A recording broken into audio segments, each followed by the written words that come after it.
దట్టమైన అడవులు, ఎత్తైన కొండల మధ్య ఒక ప్రశాంతమైన గ్రామముంది. పిల్లల నవ్వులు, పెద్దల కష్టపడి పనిచేసే దృశ్యాలు అక్కడి రోజువారీ జీవితాన్ని ప్రతిబింబిస్తాయి.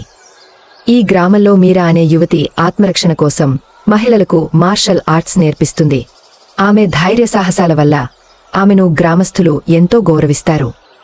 గ్రామ పురుషులు 3 నెలలకు ఒకసారి అడవులకు వెళ్లి మూలికలు, కలప తెస్తారు. ఒకరోజు మీరా శిక్షణ ఇవ్వటానికి వెళ్తుండగా చిరిగిన గుడ్డ ముక్క, అపరిచితమైన వ్యక్తుల కాలిముద్రలు కనిపిస్తాయి. ఆమెకు అనుమానం కలుగుతుంది. ఎవరైనా మన గ్రామాన్ని గమనిస్తున్నారా? ఆ రోజు సాయంత్రం ఆమె ఈ విషయం గ్రామ పెద్దలతో, మార్షల్ ఆర్ట్స్లో గురువైన 50 ఏళ్ల సరితతో చర్చిస్తుంది.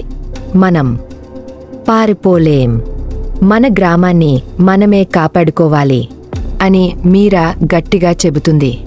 సరిత ఆమె మాటలకు మద్దతుగా, మనం అందరం కలిస్తే మన గ్రామాన్ని రక్షించగలం అని అంటుంది.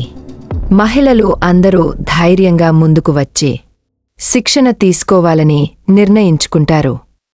గ్రామానికి కొద్ది దూరంలో రాజన్ అనే దోపిడి ముఖ్య తమ తదుపరి లక్ష్యంగా ఈ ఊరిని నిర్ణయించుకుంది.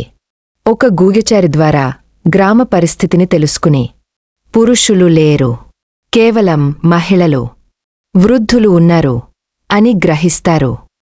ఒక రాత్రి రాజన్ గ్యాంగ్ దాడి చేసింది. కెరటంలా గ్రామంపై ఎగసిపడింది. ఆ సమయానికి గ్రామ మహిళలు మీరా, సరిత ఆధ్వర్యంలో పోరాటానికి సిద్ధంగా ఉన్నారు.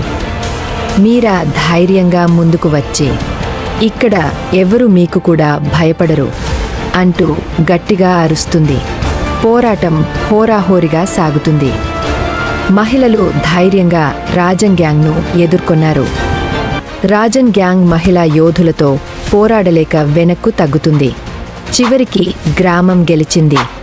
కానీ రాజన్ తప్పించుకున్నాడు. అతను మళ్లీ ఇంకా ఎక్కువ మంది అనుచరులతో రావచ్చు. కాని అప్పటికి గ్రామం కూడా పూర్తిస్థాయిలో బలపడి ఉంటుంది. గ్రామ పురుషులు వచ్చి జరిగినదంతా తెలుసుకుని మహిళల ధైర్యాన్ని మెచ్చుకున్నారు. మీరా మళ్లీ మహిళలకు మార్షల్ ఆర్ట్స్ శిక్షణను కొనసాగిస్తుంది. ఐకమత్యం గా ఉండటమే నిజమైన బలం అని చెప్పింది. మీరా మళ్లీ మహిళలకు మార్షల్ ఆర్ట్స్ శిక్షణను కొనసాగిస్తుంది. ఐకమత్యంగా ఉండటమే నిజమైన బలం అని చెప్పింది. అలానే పారిపోయిన రాజన్ ఆ గ్రామమీద ఎలాగైనా పగతో పగతీర్చుకోవాలి అనుకుంటాడు. అతను మళ్లీ గ్రామానికి తిరిగి వస్తాడా? వస్తే పరిణామాలు ఎలా ఉంటాయో త్వరలో చూద్దాం. హలో ఫ్రెండ్స్, వీడియో మీకు ఎంతో కొంత నచ్చింది అనుకుంటున్నాను. నచ్చితే లైక్ చేయండి. మా ఛానల్ను సబ్స్క్రైబ్ చేసుకోండి.